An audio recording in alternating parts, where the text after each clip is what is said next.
Everyone, welcome back to my channel. तो आज के वीडियो में मैं आपको बताने वाली हूँ कि आपको लॉन्ग आंसर किस तरीके से अच्छी तरीके से लर्न करना है और आप लॉन्ग आंसर एग्ज़ाम में किस तरीके से लिख सकते हैं। तो आज का हमारा ये 2 टॉपिक होने वाला है। तो चलो टाइम को बिना वेस्ट किए वीडियो को स्टार्ट करते हैं।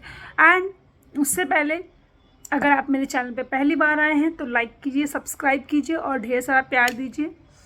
और आपको कोई डाउट या क्वेरी आती है तो आप मुझे कमेंट बॉक्स में कमेंट कर सकते हैं। Thank you so much.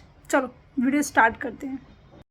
तो हम लोग बात करने वाले हैं कि आप बोर्ड एग्ज़ाम में पेपर किस तरीके से लिखें और आप एक ब्रीफ वाला आंसर जो 8 मार्क्स का क्वेश्चन होता है उसको आप किस तरीके से अच्छी तरीके से लर्न कर सकते हो। जो बोर्ड एग्ज़ाम में 8 मार्क्स के लिए लॉन्ग आंसर पूछा जाता है उसको आप किस तरीके से अच्छी तरीके से राइट कर सकते हो।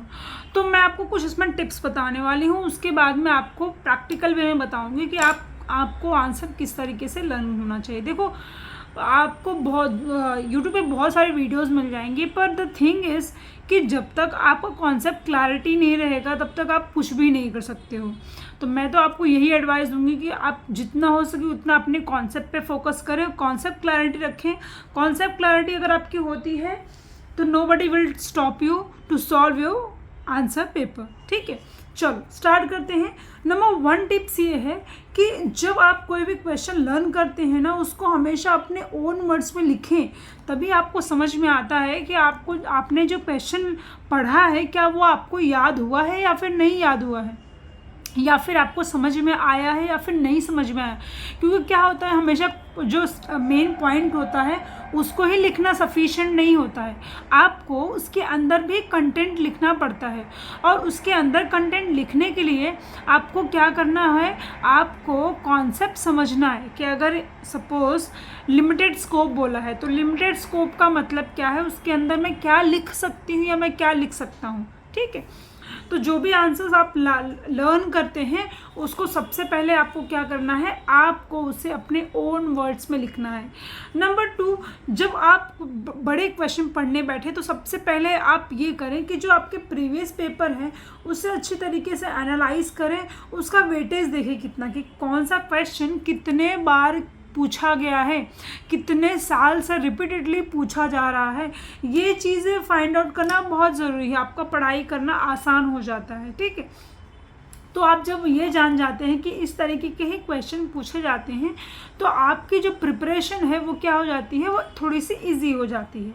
एंड नेक्स्ट की अगर हम बात करें तो apply easy method for remembering. देखो बहुत डिफ़िकल्ट करके कुछ मतलब नहीं है, आप उसे इजी तरीके में लर्न करें। मैं अभी आपको टेक्स्ट बुक में दिखाती हूँ कि आप फीचर्स ऑफ माइक्रो इकोनॉमिक्स और फीचर्स ऑफ मैक्रो इकोनॉमिक्स को किस तरीके से विद इन 2 मिनट लर्न कर सकते हैं। ठीक है, और नेक्स्ट जो हमारा पॉइंट है वो है divide answer into 3 parts. 3 parts जैसे कि क्या, देखो अगर किसी क्वेश्चन का फॉर एग्जांपल यहाँ पे फीचर्स ऑफ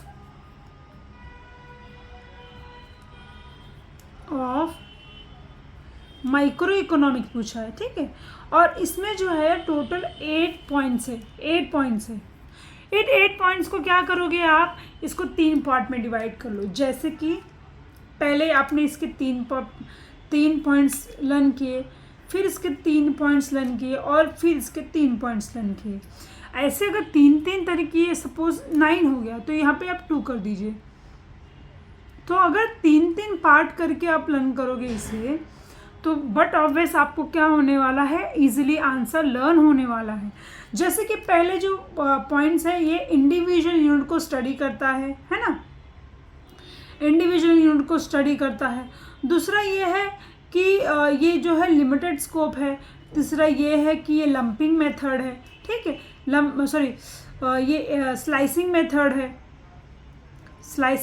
है, या फिर यहाँ पे और एक पॉइंट्स हम, तो जैसे अगर ये 3 पॉइंट्स हुए, अब ये 3 पॉइंट्स मुझे अच्छी तरीके से जब बाय हार्ट हो जाएगा तो फिर मैं नेक्स्ट 3 पॉइंट्स की तरफ आऊँगी। ठीक है, जैसे कि यहाँ पर दिया है कि यहाँ पे 3 1 पॉइंट 2 पॉइंट 3 पॉइंट यहाँ पे आ गया, 3 पॉइंट्स को आपने लर्न किया, ठीक है। फिर यहाँ पे 2 पॉइंट्स को लर्न किया। तो जिस तरह अगर आप स्टेप बाय स्टेप धीरे धीरे करोगे, देखो क्या होता है, ये जो प्रॉब्लम है ये सबसे ज़्यादा फेस कौन करता है, जो वर्नाक्युलर मीडियम से पढ़ाई किए होते हैं, यानी कि जो बोर्ड एग्ज़ाम, जो जिन्होंने हिंदी मीडियम या मराठी मीडियम से स्टडी की होती है, उनके लिए बहुत डिफ़िकल्ट हो जाता है कि वो पेपर में लॉन्ग आंसर्स को किस तरीके से प्रेजेंट करें। तो उन बच्चों के लिए ये टेक्निक जो है वो बहुत यूज़फुल हो गया। इस तरीके से वो पढ़ेंगे तो डेफिनेटली उनको आंसर्स लॉन्ग वाले लर्न हो जाएंगे। और अब जो लास्ट क्वेश्चन की अगर मैं बात करूं, तो जितने भी आंसर है उनको आपको रिलेट करके पढ़ना है कि इसका आंसर क्या हो सकता है, इसका आंसर क्या हो सकता है। जैसे फॉर एग्जांपल फीचर्स बोला, पहले माइक्रो इकोनॉमिक्स के स्कोप की बात करें तो इसका स्कोप क्या क्या है। पहले तो अगर हम बात करें तो वहाँ पे देखा जाता है कि तीन स्कोप है टोटल, ठीक है। तो 3 स्कोप अगर मैं देखूं तो 3 स्कोप को मैं किस तरीके से याद कर सकती हूँ, 3 स्कोप को किस तरीके से पढ़ सकती हैं। जैसे उसमें प्रोडक्ट प्राइसिंग थ्योरी है, ओके, फैक्टर प्राइसिंग है, इकोनॉमिक वेलफेयर है, ये तीन स्कोप है। अब उस 3 स्कोप में क्या क्या चीज़ें आपको एक्सप्लेन करनी है, ठीक है। उसके बाद फीचर्स पूछा है तो फीचर्स में क्या क्या चीज़ें आ सकता है, ठीक है। फिर अगर उसके बाद इम्पॉर्टेंस पूछा, यानी कि माइक्रो इकोनॉमिक्स किस लिए इम्पॉर्टेंट है, ठीक है।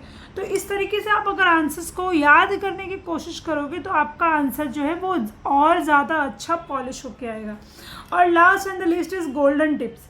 तो जो आप पूरे 8 पॉइंट एक साथ लेके बैठ जाते हो पढ़ने, वो आपको ऐसा नहीं करना है। आपको मैक्सिमम 3, देखो अभी फॉर एग्जांपल टोटल 8 पॉइंट्स है, ठीक है।